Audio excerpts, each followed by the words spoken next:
corruption, it's perversion masquerading under the guise of renewal. Today they've degenerated into a social club for bored millionaires and celebrities who use its meetings as an excuse to indulge their jaded sexual appetites. Mom, do you really want to go and live in that hotel for the winter? Sure I do. It'll be lots of fun. What have you done to it? What have you done to its eyes? He has his father's eyes.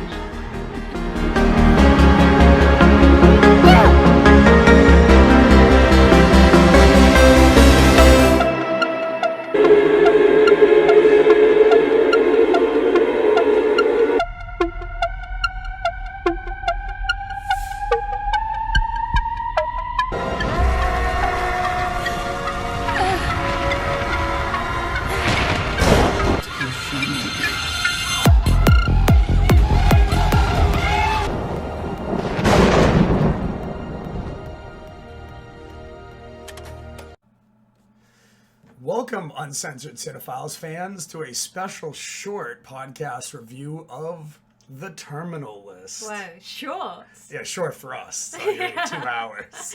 Yeah, we've been doing some long ones recently. So And we have some other long deep dives planned, but we wanted to quickly go over the show we saw called The Terminal List because it was rather good. It I was thought, rather actually. good. And if you ask normal everyday critics whether they thought it was very good, they would be like, no.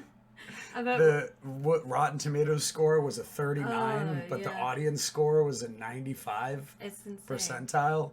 I think that kind of highlights how Hollywood, most of Hollywood, has lost touch with their audience. Yeah.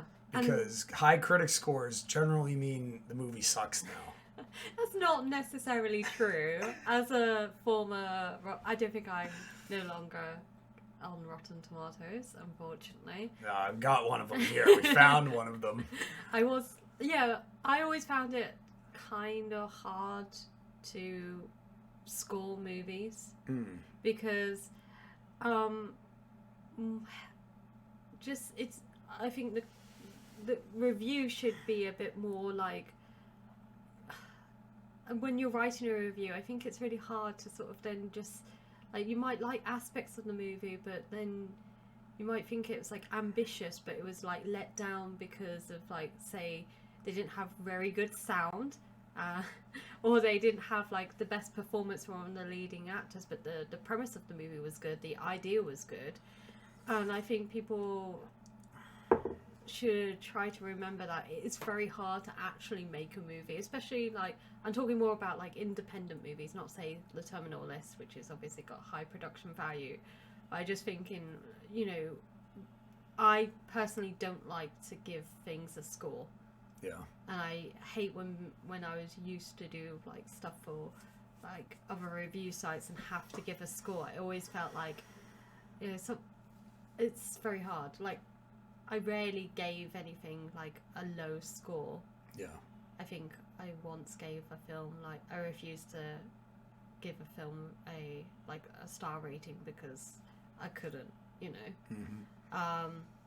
but yeah, it's interesting, like, with Rotten Tomatoes, I think nowadays people are more willing to read actual audience reviews rather than like a paid critic, because I think like an ordinary member of the public is more reliable, because the Terminal List, the guy who created and wrote the books, Jack Carr, I think his name is.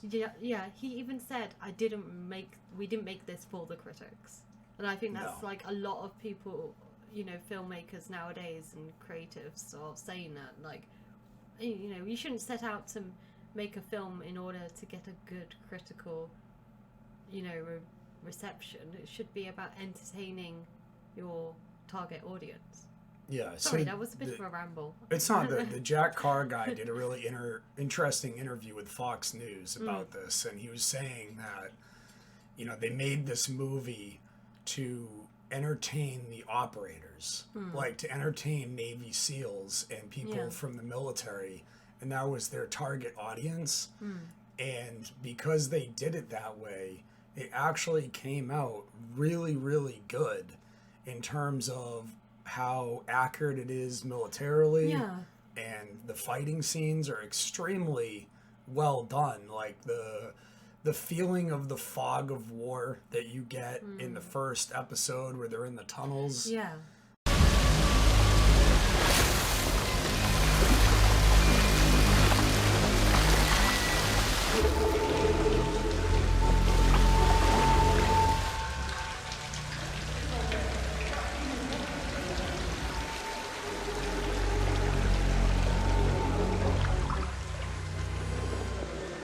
And I guess pretty much every one of the guys in that tunnel, other than Chris Pratt, was actually a Navy SEAL. Yeah.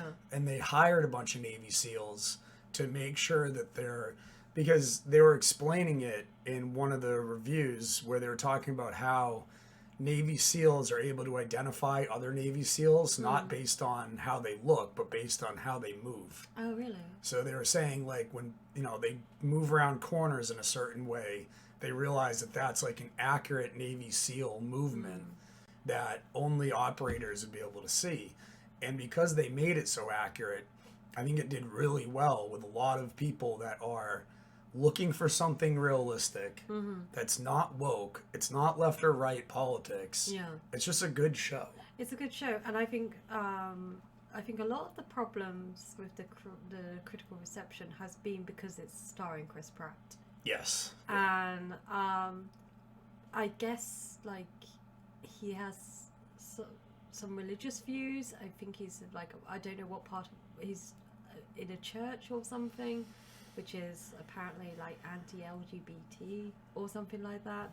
I'm not I don't know enough to be able to comment on that, but I've never heard him say like anything anti-LGBT.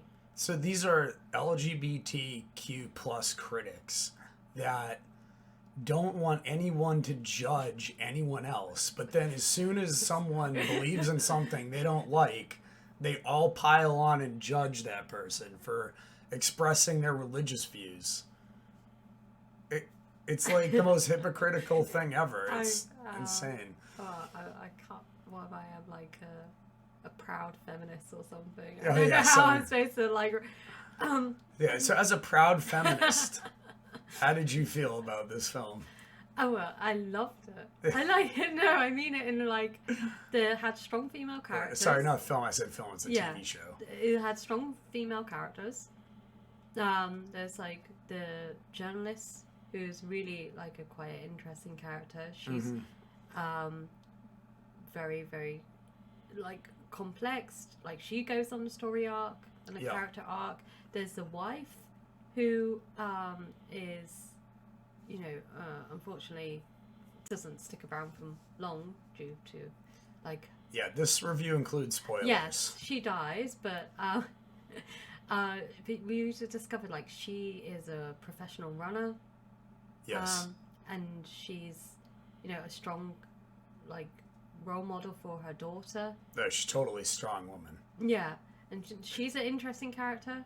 Yeah. Were you thinking of South Park? Yes. Just kidding. She actually does come off as like a natural character. Yeah. Like you could see that like a Navy SEAL would probably be with someone who's a runner, like a marathon runner. They have like that drive, that discipline. Yeah. Yeah. And even the character who is the Secretary of Defense character, the female character, even she was interesting. It wasn't like she was necessary. It was very hard to tell whether she was like, black or white, like whether she was like a good person or a bad person. And I think it left that all very ambiguous, so it was left up to the viewer to come to their own conclusion of like, how much was she involved, how like can we really like, is she really telling the truth, or are we getting like the full story? And even the pilot, the female pilot that helps Reese, isn't it? Mm-hmm. James Reese. James is the Reese. Chris Pratt character. Yeah, she was a great character as well. You Yeah. know, so I can't understand why there's like this weird objection to this show from the critics, because I think there's like so many interesting, well-developed characters. It's dealing with some very big themes in terms of like PTSD. Yeah. You know, which is a really, and you know how it handles it is really interesting. I can understand why they don't like it, actually. When I was just like finishing that sentence, it's because of the conspiracy stuff. Yes, because there's a conspiracy that's actually real, so they hate it. They're like, all conspiracies are fake, yet there's so many obvious conspiracies that have happened over the years, you know? And this one, I thought it was really well done because it showed how these multinational corporations infiltrated the United States at all levels, from the military to the government, and these people work on behalf of themselves. It's all for benefiting themselves, and they don't even care about like the operators they're sending into combat if they can turn a profit off of their death. Yeah. You know, so and it also kind of showed a little bit of how like politics works. So they didn't want to blame the Syrian Defense Forces guy for losing his crap. They tried to blame one of the Navy SEALs because that's all about, you know, geopolitics and maintaining relationships and things of that nature. I thought it was really, really well done. It was very accurate kind of conspiracy you could see happening, and does happen in our country, unfortunately. It didn't seem like far-fetched or anything. And I mean, there are aspects of it where, in terms of, like, when they're tracking him through the woods, you know, it goes a bit like Rambo. Oh, it's great, yeah. I did feel like some of that was like, he was getting really badly, like, beaten up and, like, shot, and I just, like, felt like he's still going. Yeah. So I don't know how realistic. So Jack Carr probably has, the guy who wrote this, he was a Navy SEAL, and he probably knows of the lone survivor story, because that seemed a lot like the story from Lone Survivor. Oh, okay. In which Marcus Luttrell was the special operator, and he did go through like even worse than that. Oh. Like, he broke his back, he was shot, and he had the Taliban, like, chasing him through Afghanistan. And he survived on his own for a while. So, okay, is it possible? Yeah, definitely, because Marcus Luttrell did it, right? Yeah, I guess so. You do hear of stories where... sometimes it's like the fact is so much more, like, it feels like fiction. Yeah. You know, like, the actual story is, like... It's so incredible, it seems like fictional, but it's actually possible, yeah. What I liked, I mean, obviously, Chris Pratt, I thought, delivered a really good performance. And I think he's, like, mostly known for his, like, comedic roles. This is, like, I didn't even, when we were watching it, it's like, you forget it's Chris Pratt. Yeah. Because he's, like, totally, like, loses himself in this role. And you actually see, like, a different side to him. Like a really serious side, and he's very good in like this grittier role. Definitely, yeah. And the hair dye didn't take away from his performance at all. His hair was dyed. Yeah. But no, I mean, he did like a really good job in this role. I thought it was very believable. And there was some like gruesome scenes, like down in Mexico, where he disemboweled the one guy. That was so hard to watch. I felt like. I mean, because the character's really hard to sort of like.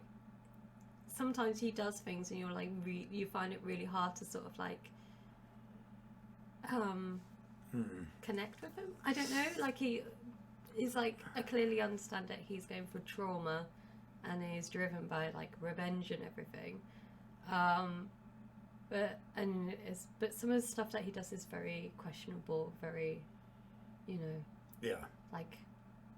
But then he does things where he's like, you can still see like the humane side to him. So I like that though. I like he didn't seem like this. We have so many superhero like films now and stuff. It's like this is a very human character.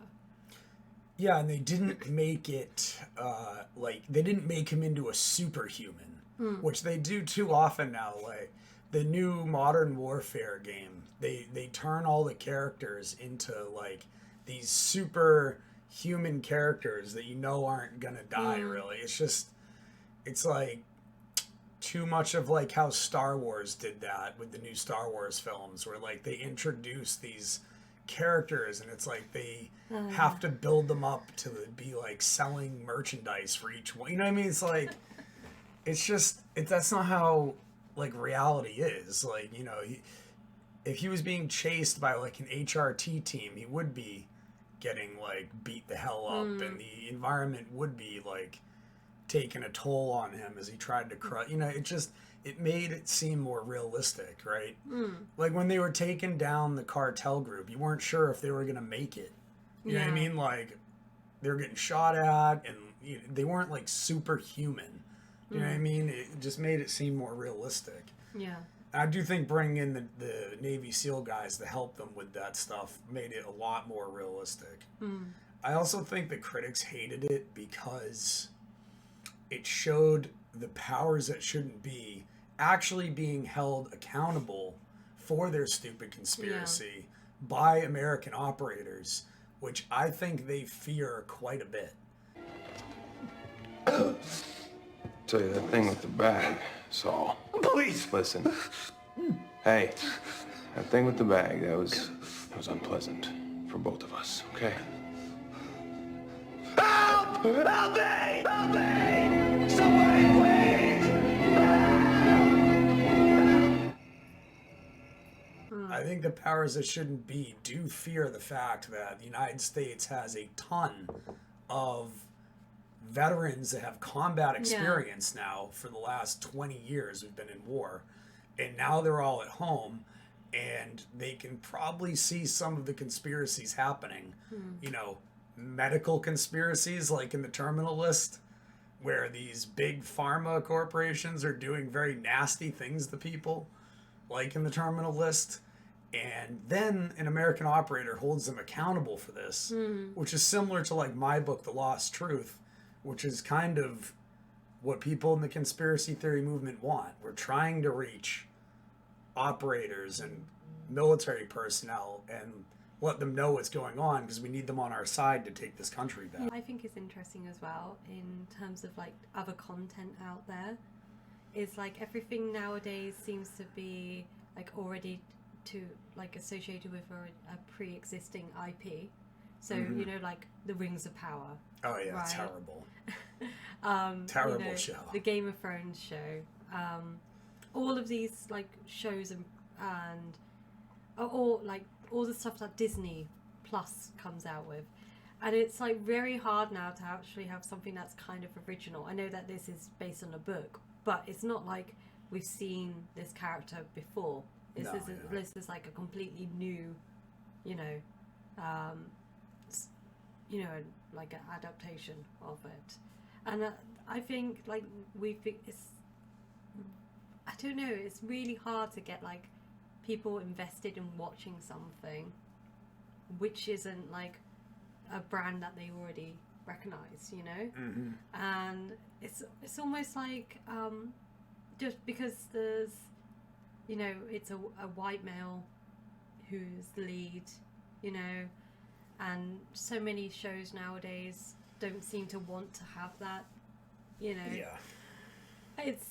I can understand the whole critical thing, the really poor rating, I can understand that, but I just find it really frustrating because, especially for people who want to, you know, make new stories and create new stories and new characters, like you can't get things necessarily off the ground.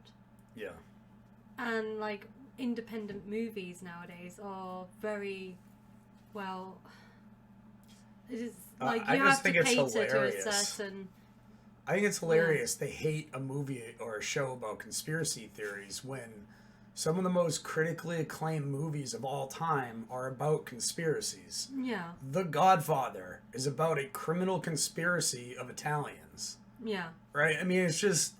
But, oh no, the government couldn't... Big Pharma and the government could never be in a conspiracy, right? It's just... We used to have this stuff, though, where show, like,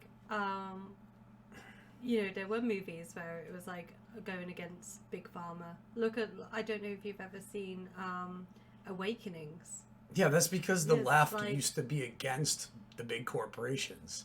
They used to be like... Like, look at, like... Oh, we're hippie-ish. One flew over the cuckoo's nest. Yeah, we don't like big corp... And now the left is completely on the side of the corporations. And the Republicans have always been on their side, so it's just like, there is no, you know, people that are free and independent. And this show, Terminal List, was made for people that can think independently and freely of the system. It's very interesting that it's come out in this time. You know, with like, it's not like it was released a few years ago. It's like, it's almost like a reaction to everything that's been happening in the last, you know. Well, I thought it was interesting. So, you know, the tunnel scene. They talk about how it took them 22 days to film that. Wow. And that was done at the very beginning of the plague. Oh, yeah. Right? So, like, right as the plague kicked off, they had to film that because they couldn't have everyone in close quarters after that. So they tried to get it done quickly, but it still took them 22 days because the Navy SEAL guys were like, you were holding the gun with your thumb in the wrong place, or you came around the corner with your elbow a little too low, you know. They just kept like making them reshoot it to make it accurate for tactical reasons. It's very accurate. It feels very like that scene is very hard to watch in terms of like it gets your heart pumping.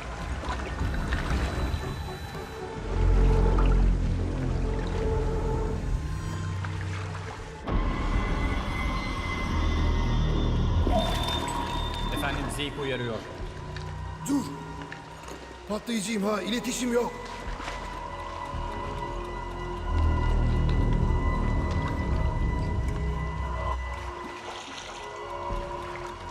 Beyaz ışık yakıyorum.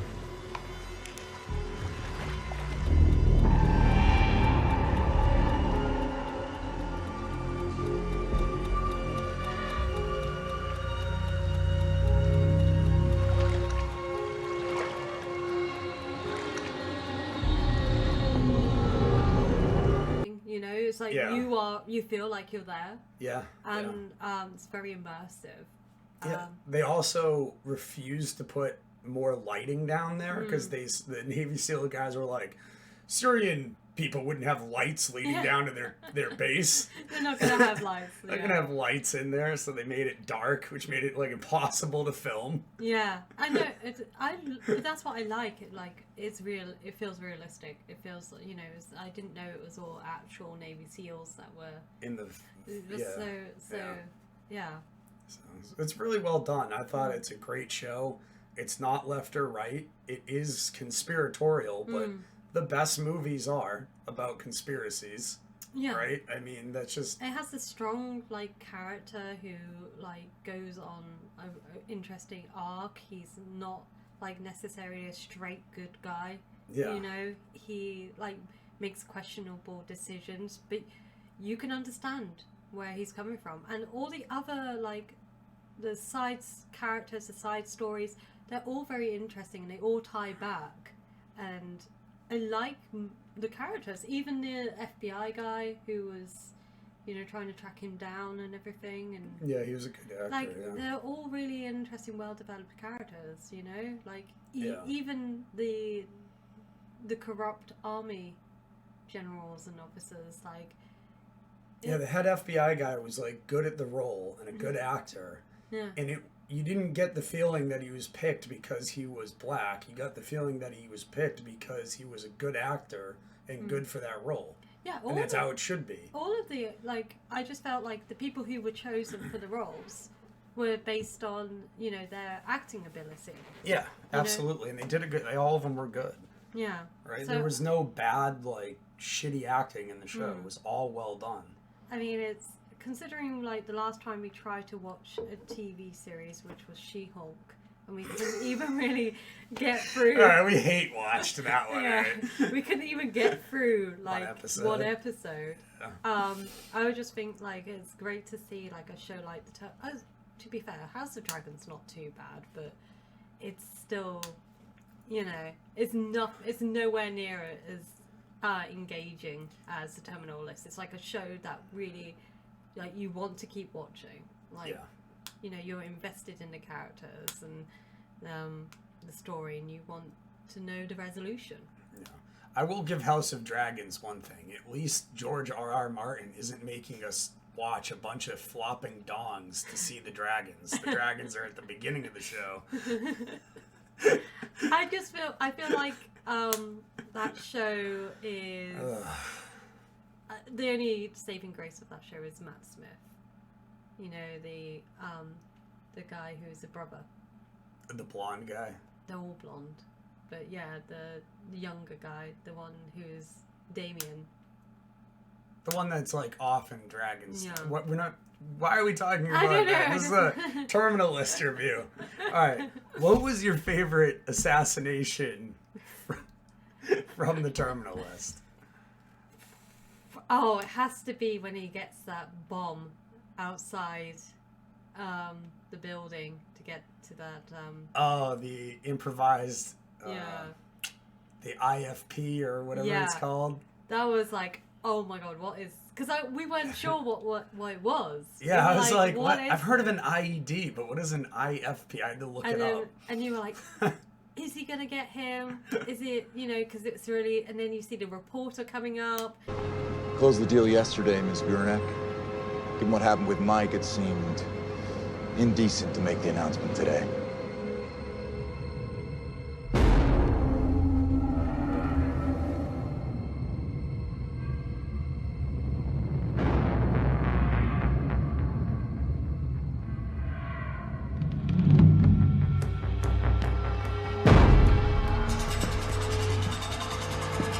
Drive! Drive!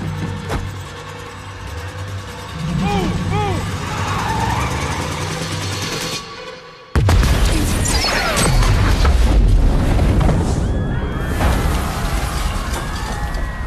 You're like, no, not you. We don't. We like you. Get out of the way.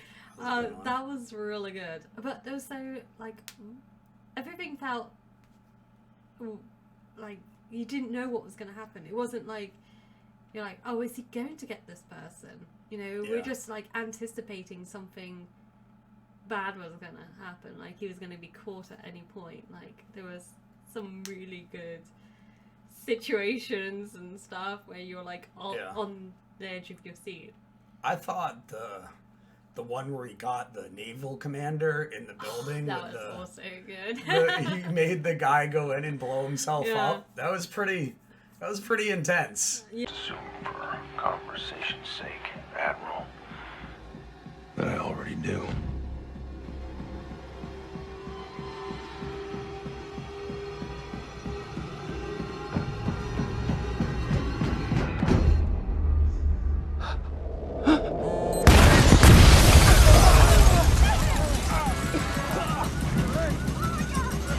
Yeah. And then the other one I thought was really like fitting was when he made that Navy SEAL guy drown with the log. Oh yeah. You sent our brothers to fucking die. In shit-filled tunnels. Foreign fucking land. Well, what's that? Can't do it on your own?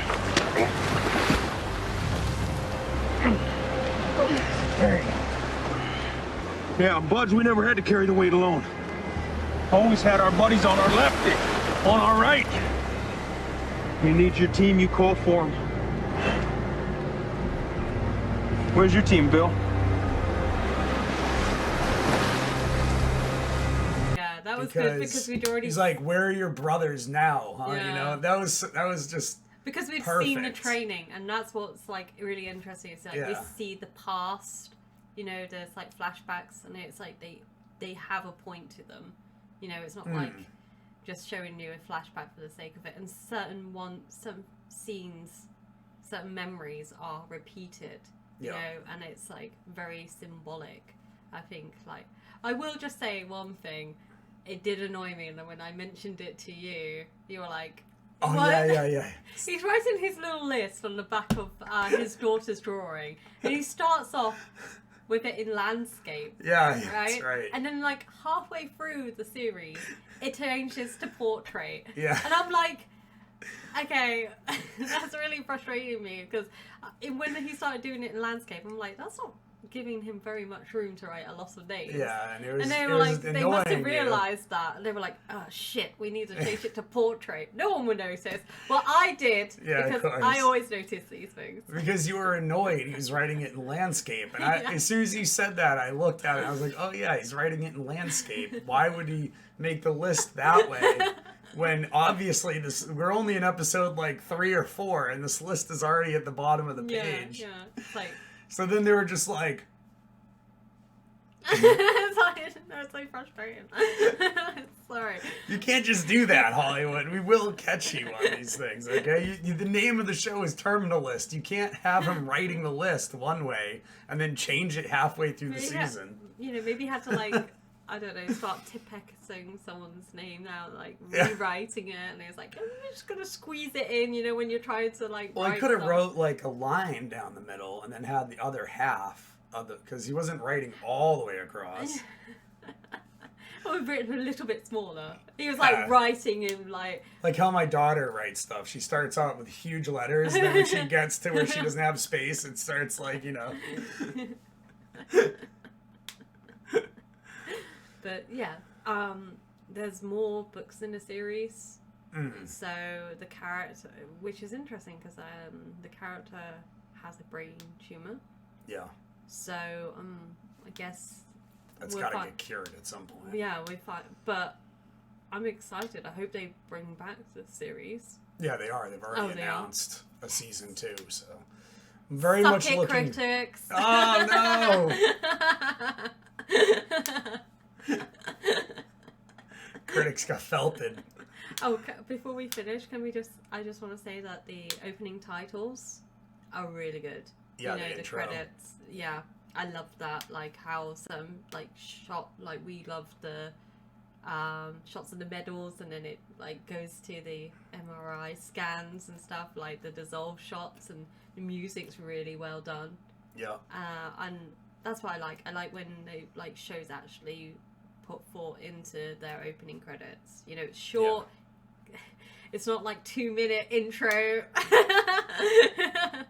Like ours is now a minute or something. How dare you? Sorry.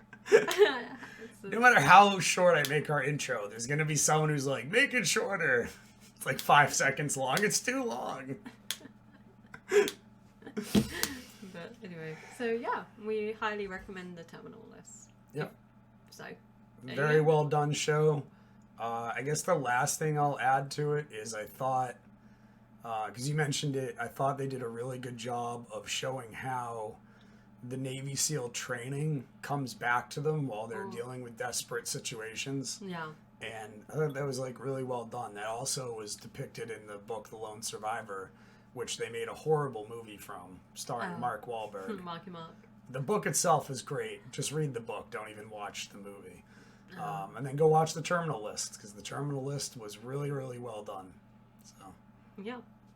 Anyways, that's all I have to say. That's all we can say. All right. Thanks for watching, everyone. We'll be back with a very in-depth deep dive on another movie soon. Bye. Bye-bye.